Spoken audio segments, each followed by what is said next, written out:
So the second city is called Oneonta. It is it's some Indian language for meaning city of the hills, and so there's a lot of hills around it. A lot of hills we walked, a lot of hills everywhere. But it's kind of a smaller community as well. We could probably walk from one border to the other border in probably, I want to say 45 minutes, 45-minute walk from border to border. So pretty small.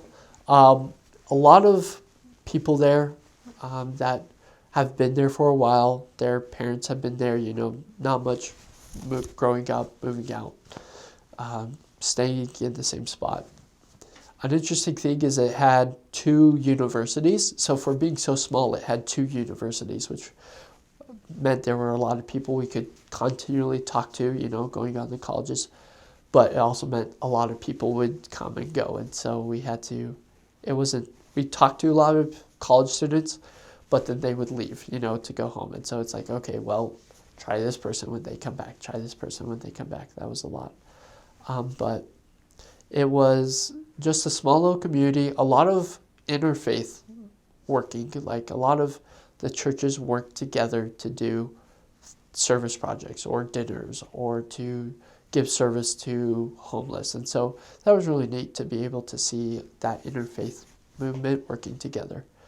One thing that happened there, my companion, he got sick, and so he eventually got sent home from being sick. But during that time period, he had to be in the apartment. He couldn't get out and walk. He had surgery while we were there.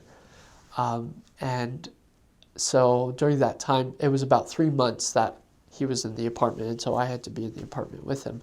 And so during that 3-month period of time, the members were great. They helped, because we probably proselyted 2 hours a week is all he could handle. And so during that time period, I'd wake up, do my morning program, and then about 10 o'clock, I'm thinking, okay, well, I'll just keep reading my scriptures, and I'd read until about 1, and then, you can only do so much reading of the scriptures until you need a break. And so after that, I'd go take a quick nap, and then watch a church movie, and then read the scriptures more, and he'd wake up about 6. Then we'd talk, and then I'd go to bed at around 9, and, it was a very interesting period. But all my studies after that time period, I can trace back stories of things I learned during that time period. And so it was like a 3-month in-depth course of just reading, because that's all you can do, because, as a missionary, you can't do much. So that was a very interesting time period, which helped me to learn and to grow.